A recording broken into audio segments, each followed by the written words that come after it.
Okay, good morning, everyone. We're here for CDRC Committee, Thursday, October 6th, Village of Airmont.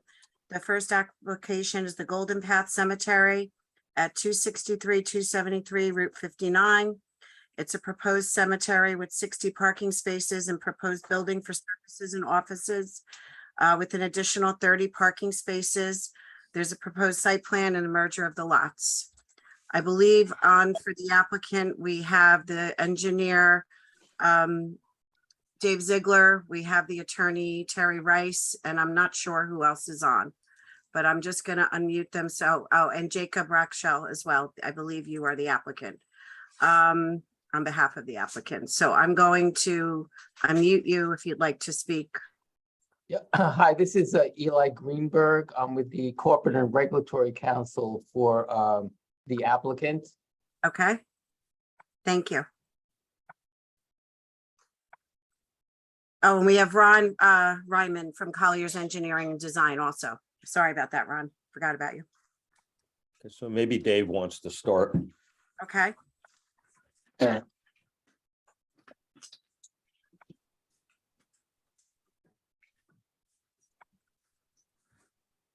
Dave, are you there? Okay. That was muted. I tried to unmute you. There Okay. you go. Can you hear me? Yes, we can. Thank you. All right. So basically about 2 or 3 months ago, we come into the village with a plan showing a cemetery on these 2 lots that front on 59. They're opposite Walmart.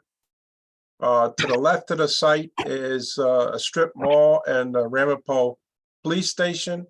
And to the right is basically mixed use and houses. The 2 lots were established in 2012 by a subdivision approved by the Village of Airmont. The lot number 49.1 is currently a NS zone commercial. And then the lot that's 49.21, which is behind that, was established with a access to 59 in fee on the east side. So that's how we're gaining access with 49.21. That lot is residential R40. So the plan that we're depicting is to create a cemetery on 49.21, the R40 lot, which is allowed.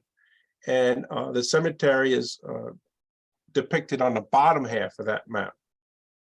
On the top half, the commercial lot, we're showing 2 access points to 59, and we're showing the proposed building, which is going to be used for services of the cemetery, and it has parking around it.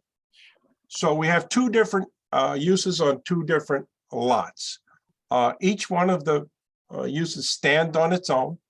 The building has to have parking in it, and it has the correct amount of parking for the building use. The cemetery has to have parking, and that has the correct amount for the cemetery use.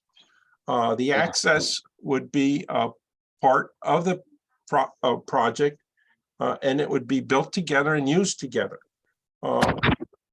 As you see on the front page, there's a future development, a future plan to create 2 paths or 2 different types, maybe more, but 2 different types of buildings on the front piece, which is the commercial. That's not part of this plan, it's just a future layout. When the subdivision that created this back lot was approved, the lot actually has 2 access points, one to Lorna Lane and Annette Lane, in addition to the 59. Neither one of these we're going to use, but the purpose of that was there's an emergency access for fire between them, and we show that we're going to relocate that road, that access, and leave it in a way that it would still service both lots, both roads as proposed by the subdivision. As far as the grading of the site, on the east side, you're right, we would have a cut roughly 12 foot, 10 foot with a wall. That would be below the residential. So the residential lots would not be able to quote, oversee into the cemetery. We would have landscaping, and then that portion of the cemetery would be very low. And then on the left side, which is the west side, we're proposing a wall from 0 to 8 to 10 foot all along the Army Corps wetlands, and then the village's buffer. And that would raise the grade, and overall that would flatten the site out to about 2.5%. As you proceed to the north, we would run that wall all the way around to our property line, and then that would be the collection area for the drainage. The utilities to the site would, at this point, would only be building service utilities for water and sewer to the building, nothing to the rear site. Also included in the package was a landscaping plan, a lighting plan, and a grading plan. And that's where we're at. We wanted to see what your comments were. We received the comments from Mr. Fusco, and we only have a question on 2 of them, but that's about as much explaining as I can do.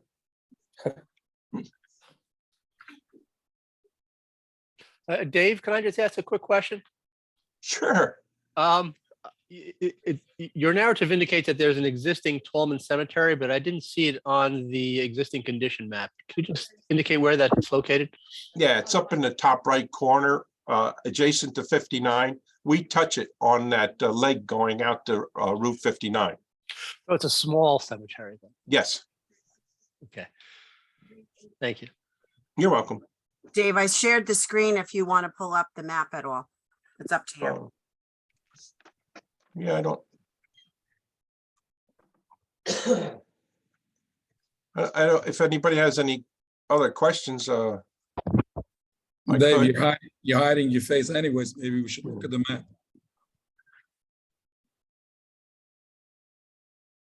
There's my face. Oh, there you go. All right, At least I got that. yeah. Share it with Jacob so he can pull the map up, because I lost my map somewhere. Well, it's open for whoever wants to share. It's just All right, whoever can open. yeah. You, Ron, whoever. Somebody help, please.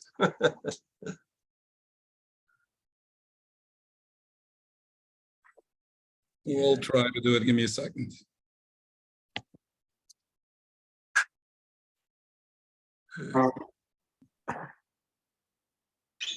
There we go. Oh, Yeah. you got it. Yep, somebody saved me.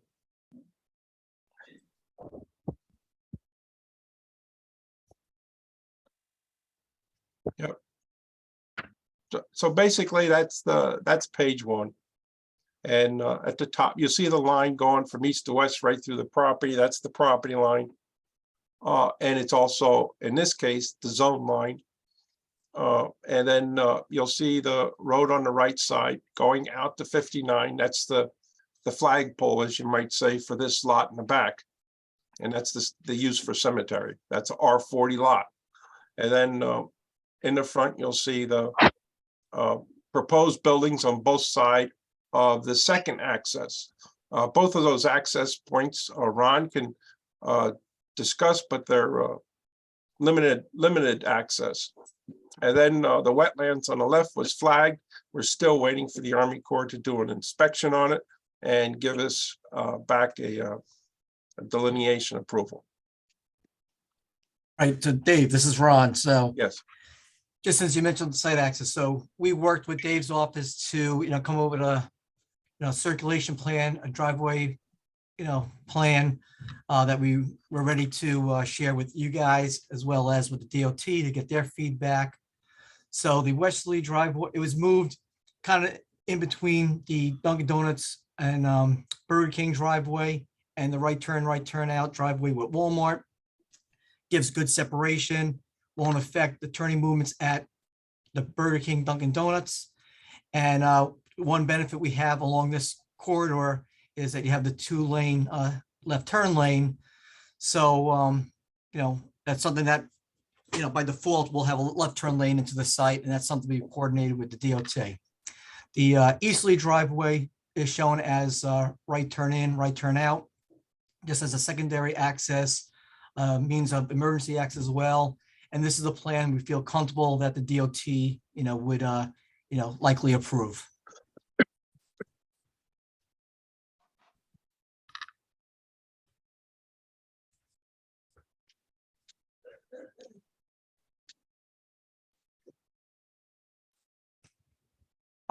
Maybe we should discuss the question about the legalities of the cemetery. Right. Yep, hi, this is Terry. We had two of the comments on Mr. Fusco's letter that we needed to address.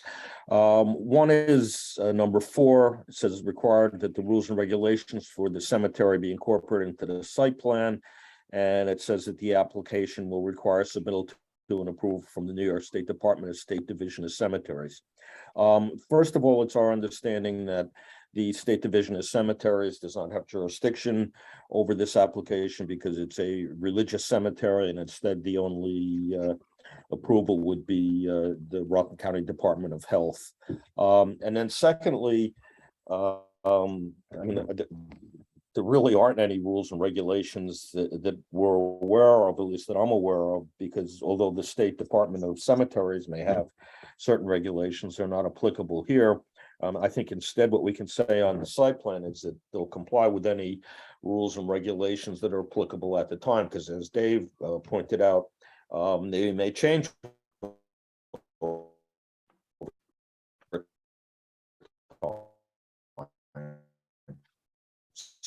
Oops.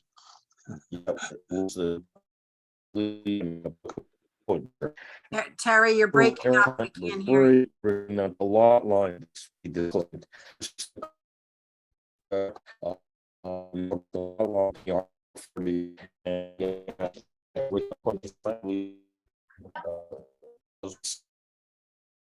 Terry, we couldn't hear what you were saying. You were completely muffled, and now you're frozen.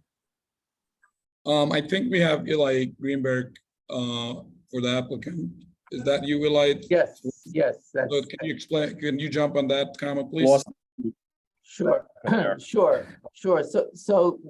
So by law, under the not-for-profit corporation law, it excludes from the oversight from the New York State Cemetery Board several classes of cemeteries, and those are cemeteries owned and operated by religious corporations, operated by towns, federal cemeteries, and the like. Those are not subject to cemetery law jurisdiction. Also, and I can, after the meeting, I can send you these references, under the New York State Department of State website, they had also question and answers, and where they confirm that the Division of Cemeteries, does not regulate any cemeteries, other than those formed in the not-for-profit corporation law. This cemetery was formed under the New York State Religious Corporation law. And I represent several cemeteries, both under the Religious Corporation law and the New York State New York not-for-profit corporation law. And I can tell you as a professional that that is true. That's my understanding. And if there's anything else we can do to provide the board with any other reassurance on this, let me know. Happy to provide you anything you may need on this. Mr. Greenberg, I would just ask that you forward the authorities that you just referenced to maybe Suzanne or either myself or Steve Honan, just so we can take a look at that. Sure. I'll if it's helpful, I'll put together a letter and have all this for you. Yeah, that would be great. Thank you. Okay, good. I'll get it from after the call. I'll get the information of where to send it. Thank you.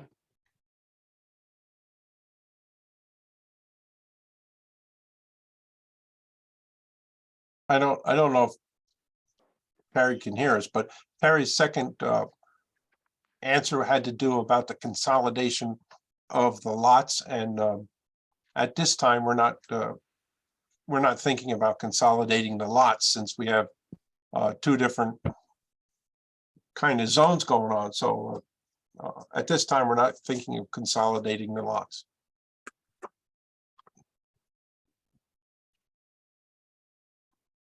think there was one more question about the use for the cemetery service building, if there's going to be a religious service building, and the answer to that is it will not. It will just service the cemetery for, I guess, funerals, etc. So the building, just jumping in here, John Nosek, Fusco Engineering. The proposed building is a use that's is for and consistent with the cemetery. It's not a separate building for potential office rental or something like that. It's specific to the cemetery, or it's not? Correct, specifically for the cemetery. Okay. We'll put a different label on that building. Okay, Dave, in your narrative, it said after the site plan is approved, the applicant intends to merge the lots. So you're saying you're not doing that. Yeah, we've changed that. Okay, so then when you do your next submission, if you could just change your narrative, please. Yes. Record. Thank you.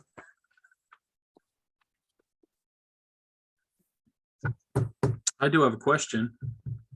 Are any of the properties on Hillside, on Highview or Annette, do any of them have wells within 100 feet of the cemetery? They're serviced by whatever the name of the water company is today, Viola. All of them? Yes. Okay.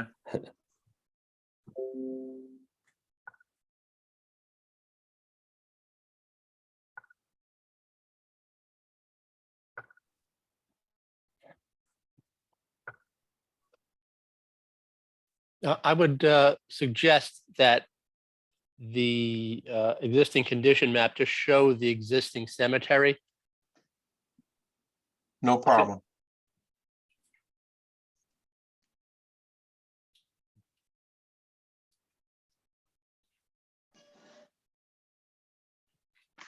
Don, did you have anything else you wanted to go over? Well, the applicant got our comments, and I don't know if it's a little too premature at the CDRC stage to talk about seeker. These comments may actually pertain more to the planning board when they get to the planning board, because if I'm not mistaken, the planning board will be the one to decide the course of action under seeker. So comments 1 and 2 pretty much, you know, are noting that we think this is a type 1 action, and there are some potentially large impacts. For example, during a funeral service, there will be a large number of traffic. Obviously, that won't be 24/7 or 8 hours a day, but it will be for relatively short periods of time. So the DOT, I'm sure, is going to require a traffic study. You know, there's about 8.5 acres of site disturbance with retaining walls. We are going to need a full stormwater pollution prevention plan. There are potential visual impacts. So I don't know if it's appropriate to discuss it at the CDRC stage, but certainly the planning board is going to have to make a decision on where they want to go as far as seeker with this application. That's comments 1 and 2. So on comment 4, if in fact the project is not subject to the state division of cemeteries because it's a religious cemetery, I would just defer that to the attorney for his concurrence. And I don't think it would hurt when we do go to circulate the notice of intent that we include them as an interested agency. If nothing else, they can decline their review because it's a religious facility, but they probably should still at least be notified. 5, this needs a GML. We're looking for the wetland validation. I did note under 7 that they revised the plan to keep the commercial or the building portions of the site under the NS zone and the R40 zone strictly to the cemetery. So it would not need a variance, I don't believe. Some point, we do think we need some test pits. Specifically, the concern is you're right adjacent to, very adjacent to an existing wetland. And, you know, if we're finding groundwater at 2 feet or whatever in the cemetery area, that could be a problem. So we're going to need to look at that. And the lighting and landscaping plans or just kind of a generic plan that was submitted. At some point, we're going to need actual, lighting and landscaping plans that show the planting of trees and shrubs and where they are with a planting table, so that we can verify that there's significant planting. It's kind of a generic planting landscaping plan that was submitted, and kind of the same thing on the lighting. On the lighting, we want to look to verify that we have enough illumination with foot candles specifically in the area of the parking. I don't think it's too critical in the cemetery area because I don't think people are going to be there at night.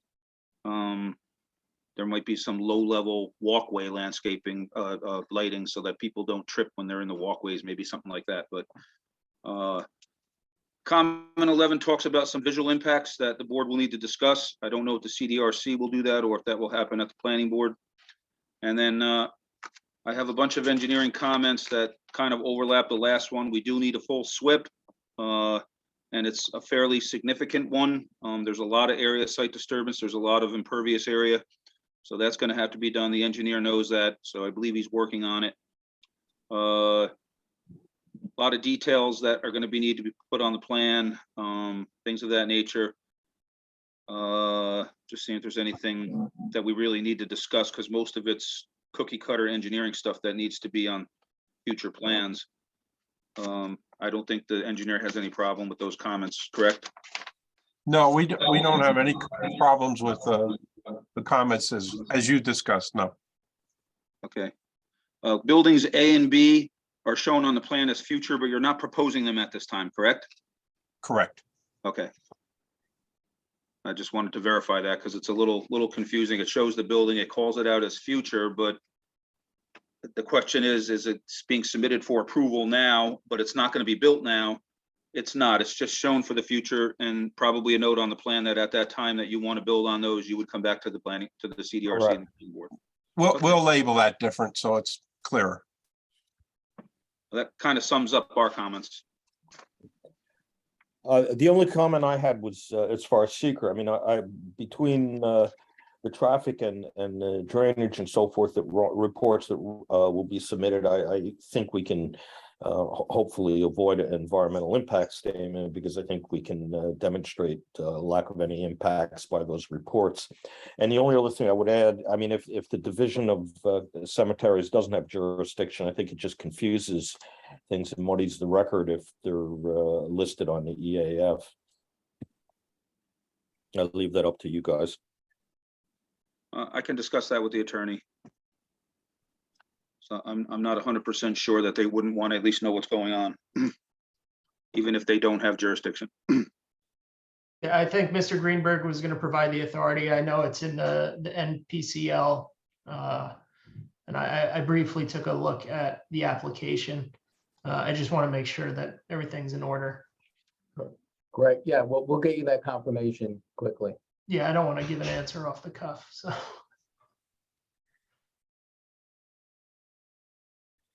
Dave, as for the test pits, we did put them in there already, correct? No, we didn't show the test pits we did. They're asking for test pits in each section, so we can do that. But we have done test pits on the site, and we're grading to make sure that we don't have a water problem. And so in the area, I don't recall, in the area of the cemetery, you're proposing to cut or fill? It's both. Fill on the west, cut on the east. So everything that we're taking out one side to create the wall on the east side is going to be filled and moved to the west, and we're going to be raising the grade there 8 to 9 feet. Yeah, closer to the wetland. Is that what you're saying? Yes, that wall on the along the west side that runs concurrent with the buffer is our way of keeping the limit of fill. Okay. How many test pits did you do? We did 3 along the bottom. We hit water at different depths of about the worst I think was 3 foot. So when we get done with this grading, we would be 11 foot above the water table. Okay. Well, I mean, that answers my question. So if it's 3 foot to groundwater, but you're adding 8 feet of fill, you have 11 feet, you can't bury bodies in 3 feet of groundwater. So Yeah. I think you should put those test pit results on the plans and maybe some notation that with the additional fill, you'll create a significant depth to the groundwater table. Okay, Something to that effect. So we have it on the plans, you know, that we're not trying to, you know, literally bury bodies in 3 feet of groundwater. no problem. I think the building inspector wanted to say something. Thank you. Mhm. I noticed on the bulk table that your developmental coverage is going to require a variance. No, I didn't think so. Yeah, you're allowed 3 and it looks like you have 6, so it's 100% over coverage. Oh, you're correct. Yes, yes, it's the same situation we ran into it with the other one. It's impossible just to be 3%. Actually, I shouldn't say it's not impossible. It is possible to be 3% if none of the service lanes between the sections are paved. And everybody's finding out. It used to be years ago you would do them gravel, but it's impossible to plow them for winter services. So we, of course, are proposing to pave these lanes where they're parking and would access the cemetery. And thus we are over on coverage. You're correct.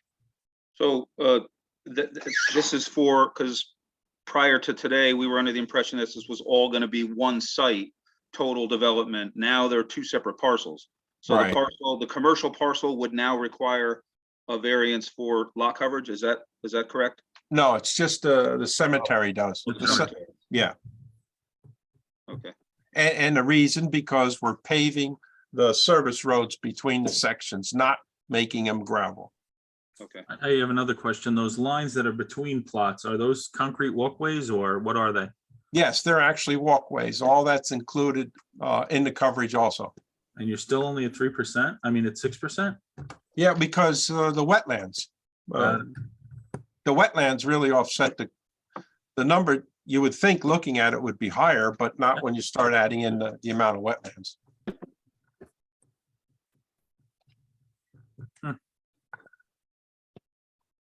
That's it. So ZBA, what's your next step? I mean, CDRC. Sorry.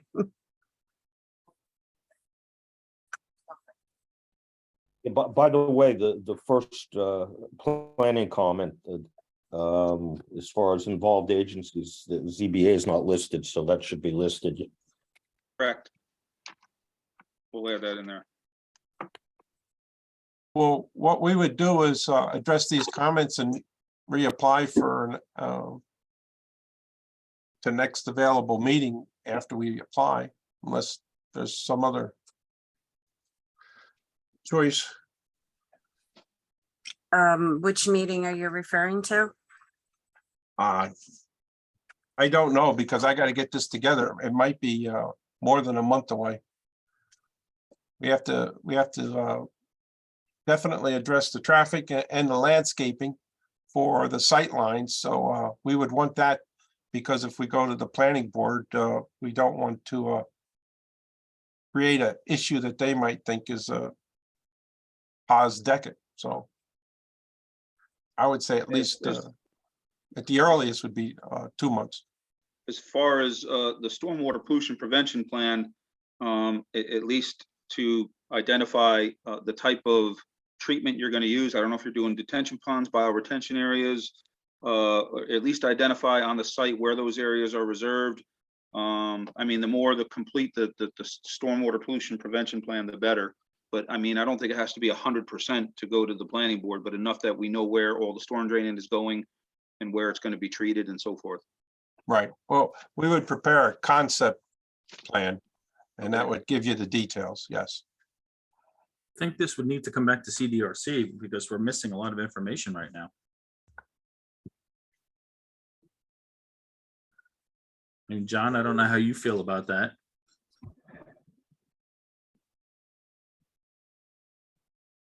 Hello? John?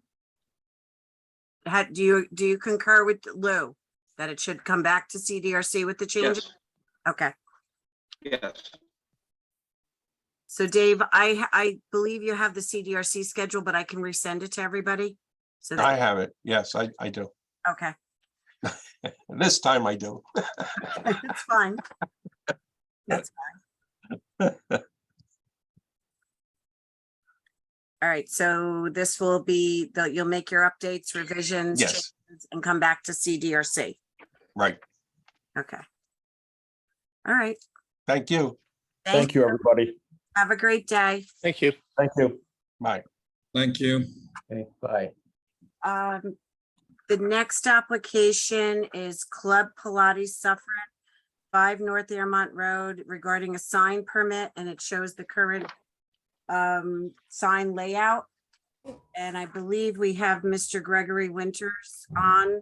I don't know who else might be on for him to discuss this application.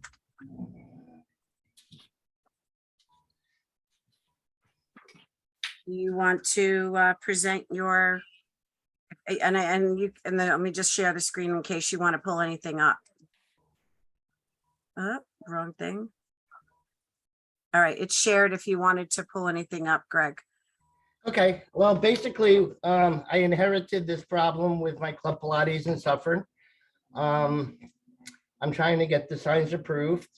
I believe they were measured incorrectly, and I do have a back entrance there, which I should be able to have a sign. They're saying that, you know, you can't have more than one sign on a building, but if you look across the street at the tile place, they're plastered all over each side of that building. So is Sutter's Mill right next to me, and Urgent Care. They have 3 signs up. You know, that's my neighbor there. So this is, you know, what I'm trying to accomplish. I owned the place for just a little over a year now.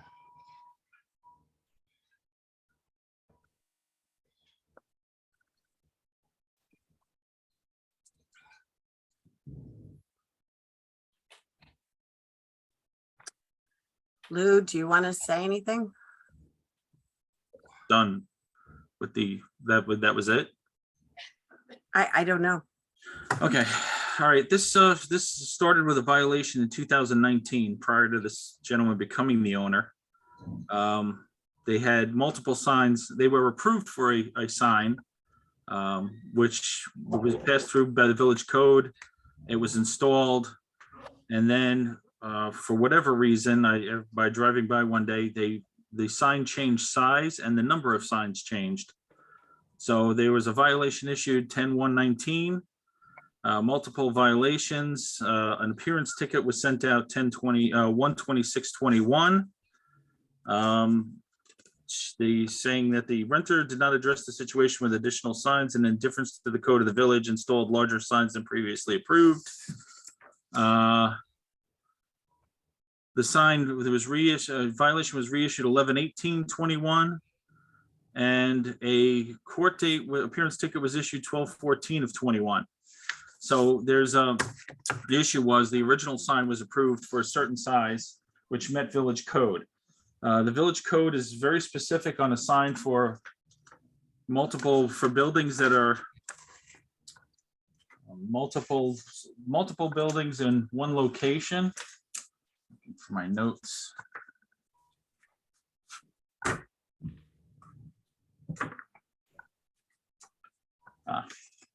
I actually have photos of the approved sign and the current sign.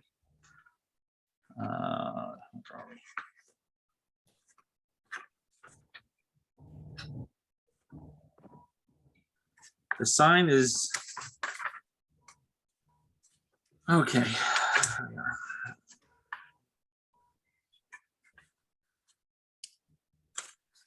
Sign, the way the sign cone works is it's based on the size of the building facade for each location on a building with multiple stores in it. One indirectly illuminated sign for each use or establishment may be located on the building facade facing the frontage street or streets, with the total sign length of such sign not to exceed 70% of the building facade length associated with each use or establishment, but in no event more than 100 square feet. The vertical dimension of all business identification signs shall not exceed 2.5 feet. The problem in this case is the sign that was installed, it's the right width for the width of the store in that location, but the height is too high. It's 8 inches too tall. And there's 2 signs in the front and 1 in the rear, and the code only specifies 1 sign on the front of the building. As for other locations, such as the medical place next door, his sign is legal based on the front of the front sign that is facing Airmont Road. The other signs were probably in the original site plan development for that location. I don't know if you checked into that. So that would explain why he has more than 1 sign and you only have 1 sign. Some of the other locations you mentioned are actually corporate controlled and they did get variances. Monchapini and the Wendy's, the gas station, they all got sign variances for their signs, as did Panera, the hotel. So that's all Burger King. They were all specified for sign variances when they were doing the original planning. What about Tolman Tire, Sutter's Mill, which they are way over 8 inches. And also the 30 inches. measurements that they're taken with my building is not the width of my building. There's a decorative wall. That is, Actually, I can address that. You have 2 decorative columns, but the wall for your building is in the center of that decorative column. We've actually measured the width of your store and calculated the width based no, on it, that. it is on the, it's definitely. the Well, I width was of- there when that building was built, so I think you're incorrect. And your width is fine. It's your height that's off and the number of signs. Okay, well, I would like to try to get them approved if possible. Well, Like I said, you're, sounds like you're gonna have to apply to the zoning board of appeals for a variance if you would want to try to keep them. Otherwise, they have to be removed or complies. Am I right? Yes. So that's where you have to go. You'll have to apply to the zoning board of appeals if you want to try to keep them. okay, I think it's the planning, they have to get planning board approval. which I already started. Is that right, Suzanne? Only the planning No, board you can- didn't submit for planning. You submitted for this meeting to discuss what your next steps would be. Okay, But to go to planning, you have to, sorry, the truck. You're gonna have to submit and go through the whole process of that. I understand. For sign, And also that sign in the back, like I said, that's my entrance. That's my rear entrance. People already, walk into my studio, even with the sign there, walking into the urgent care. Confused all the time while I have classes going. I employ 21 people there. I just went through this whole Corona thing, lucky to stay alive. I don't really have the money to put up new signs. I understand if it's the law, but I would like to try to get them You're approved. allowed to have labeling or signs on the door, but you're not allowed to have the giant awning with the sign on the rear. That's the issue. And again, look, you're talking about height. I did try to, they're telling me, which is kind of weird, I foiled urgent cares, Mhm. for the planning board, when they got their signs, I'm told that they're not available. They just gave me a piece of paper that said everything was under compliance. I do actually have the number of that, so it did go to the town. They did have a permit for that. Sutter's Mill is twice the size in width as you're talking about. So is Burger King, Tolman Tire. You're talking about these corporate companies, but the tile place across the street is not. They got American flags going across, the whole So, side of the building. Mr. Winters, I don't want to cut you off, but respectfully, we're here for your application. So you have I'm sorry. you have one of several routes you can take. You can either remove the signs that you have so that they're currently in compliance with the building inspector's directive, or you can apply for a sign permit to the building inspector. The building inspector can deny the sign permit because it sounds like it's not compliant. And then you can put in an application for site plan review to the planning board to also bring the signs that you currently have into compliance with the existing site plan. I would like to do that. Okay, So Okay. I think it would be an application for an amended site plan approval with respect to the Okay. signs. Yep. I think. And then once it goes to the planning board, either Lou or the planning board could send you to the zoning board of appeals if you want to get an approval of the existing signs.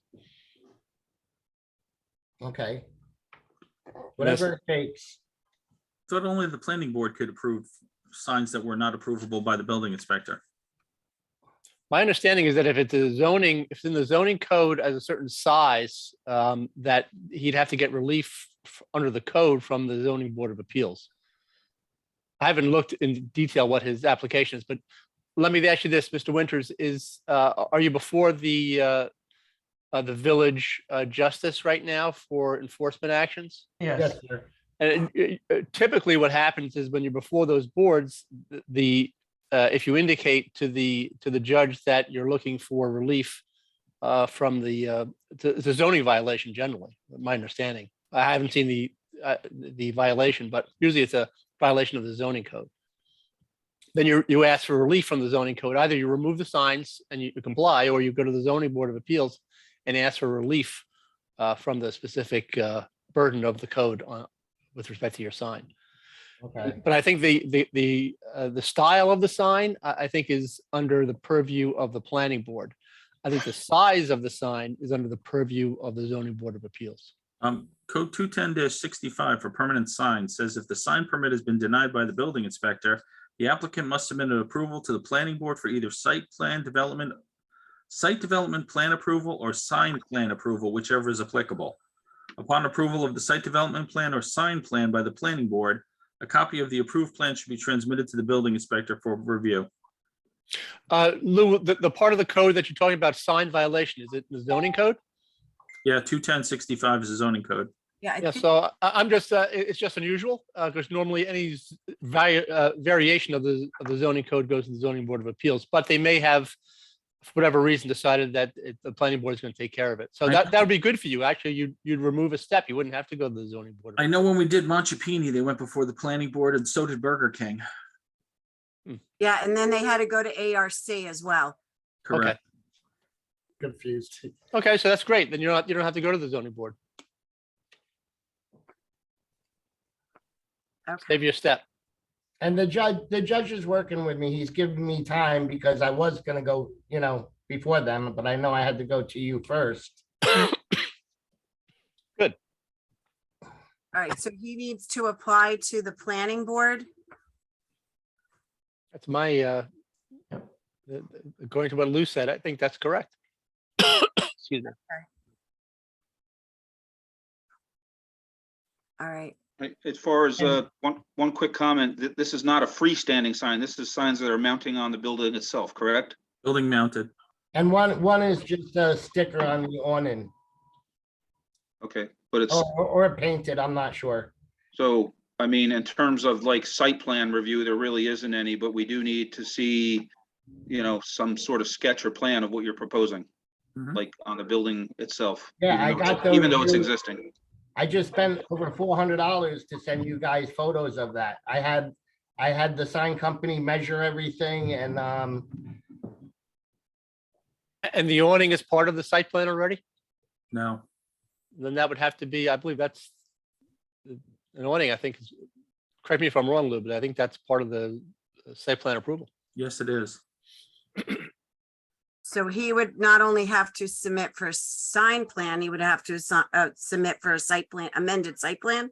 Well, technically, the awning is a sign in this case, but I'm just. you do it all under the same one, but I'll leave that to Lou to decide what that is. yeah. Suzanne, it would be for site plan approval, for an amendment to the site plan. Because I think what the applicant needs to do is resolve the violations. However, whatever the violations say, he's going to need to incorporate that into his application to the planning board for relief. I don't, Steve, I don't think the violations will be resolved until he gets approval. Oh, yes, I know. I Right, realize that. right, yeah. That's why normally the prosecution will be in abeyance until he's got a finding from the planning board. There's multiple violations here. The work was done without a permit. That's number one. Number two, the sign size was changed, which is the second violation, and then they put up multiple signs, which is the third violation. So that all won't be solved by him going to the planning board. He's still gonna have working without a permit. So I'm clear, this is, he's doing a sign permit to planning board or Okay. sign permit and amended site plan. According to Mr. Zitt, the awnings are amended site plan. Amended site plan. For the awnings, okay. And a sign plan. Okay.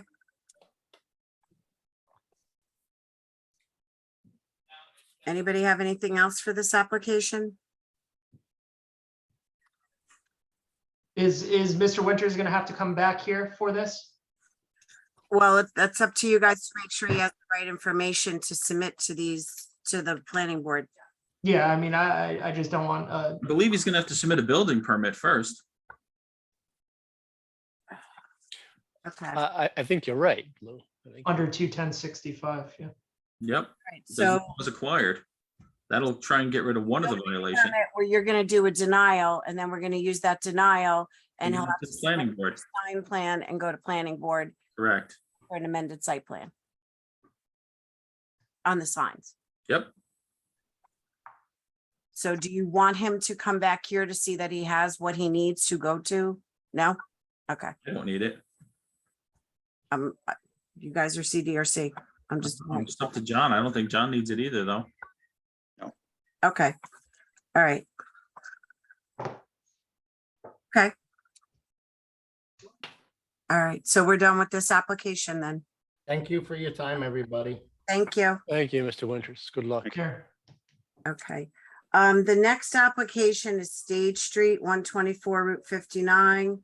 It's warehouse and office building for chairman's endorsement. This one's was one done with the prior village planner and engineer, Valley Menastra as planner and Eve Mancuso as engineer. So they are also on. And I believe we have Rachel Baris on for the applicant. I don't know if Mr. Turco is going to be on. Rachel, I have no idea. I'm not sure, but I'm here. Okay. Before you guys start, I guess this one isn't me, so I can sign off, correct? Is this the last one or are there others? Nope, this is it. Okay, Okay. already, I'm signing off. Take Okay, care. you too. Bye-bye. Okay, do you want to just start, Rachel? So we're here because we've submitted, got final approval. Now we have been working to get everything cleaned up and addressed. And we are at the point where the only thing that hasn't been, I would say, 100% finished is the DOT hasn't given us a permit, but the latest comments that we have been getting comments from the DOT and latest comments are things that are, I would say, certainly doable. They're minor cleanup things. It's not, something where it's going to prevent them from being able to get a permit. So I think that we are far enough along, and they're minor. Anything that's left with the DOT is minor. Eve, you want to comment on that? Sure, yeah. Unfortunately, to sign off on the plans, we have to have all their comments because the last plan revision, even if the comments are minor or if they're minor revisions, this last set that we're going to execute and stamp and sign off on has to be the very final set. So Okay. everyone can rely upon that, Lou and the contractor and the owner can rely upon that to build their project. Okay. We just got comments yesterday afternoon, so we will, and I was not in yesterday. I will work to get those finished. And then as soon as, we're still trying to get the DOT to fully do everything, but at least they are responding now. So we had a long Okay. time where the DOT was not doing anything and not responding to any of our stuff. So now at least we've started to get responses. So that's progress. Okay, so can you give us an idea of what those final comments? There's 3 entailed? comments. They want me to change.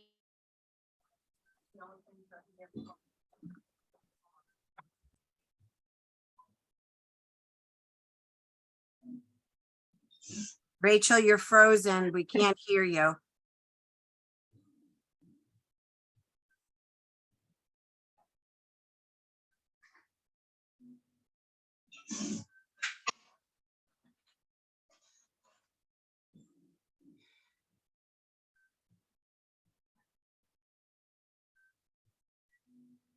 Suzanne, by chance, did you get a copy of those comments as well? Maybe you could read them? Change the type of Oh, there she curb. is. All right, Rachel, you're breaking up. We can't hear you at all. And no, Eve, she just emailed it to me and I will forward you that email. I just saw it come through while we're on Zoom. Okay, any chance of you just reading it so we can see how substantive, if at all, so perhaps we can just discuss it and they don't have to return to CDRC. It's something that we can all agree is very minor in nature and we could just sort of review and sign off on the plans without returning to CDRC. All right, can you hear me even though you don't see me? We can hear you. Okay, can I'm see reading you. the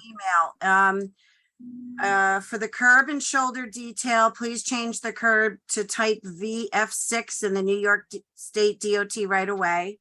Okay, Please call out on the site plan the size and material of the water lines connections under Route 59. The curb ramp on the east side of the driveway does not properly show the size needed for a full ramp.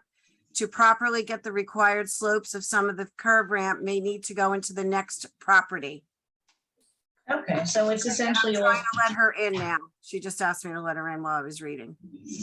Okay, so essentially they're just the details along the frontage, because, Sorry, I guess the whole internet stopped for. a minute. That's okay. I went into my email. That's why I couldn't let you in. And I read the email you just forwarded to Eve. Okay, thank you. Forward them to her as well. Okay, yeah, so I see they're essentially just minor details along the frontage, so I think that's something we can just do a behind the scenes plan review and you would not have to return to CDRC, but perfect. that's just my opinion. I don't know how the building department or Valerie feels about that. Okay. I'm fine with that. I mean, I think I looked at the conditions from my memo and the applicant took care of all the conditions prior to Mhm. the issuance of the planning board resolution. So I'm good. Thanks. Okay, and you I'm have good to as well. cost estimate. Yeah, I did look at the cost estimate. Some of the unit prices look a little bit low, so I'm gonna mark it up and I'll send it back to Rachel. Okay. But I assume the owner, knowing the type of business he's in, is probably gonna have his own men build a lot of it, so thus the reason for the low unit price. But I'll take a look at it, mark it up and send it on back to you. But yes, I do have it and I did look at it. Okay, thank you. Lou, did you have anything? Eve, I just wanted to let you know that lot is actually for sale. So I don't know if Turco is going to be following through with the construction. So his guys. Okay, so then that's even, thank you for advising me of that. So then those prices have to be market prices. Thank you. That's it. Okay. So we'll work behind the scenes, get those items done. And then once the consultant sign off is okay, then we'll deal with the chairman sign off. Mhm. Okay, thank you. Okay, thank you. Anybody else have anything? Okay, thank you. Have a great day. Bye. Bye. Thank you. Bye now. Thank you.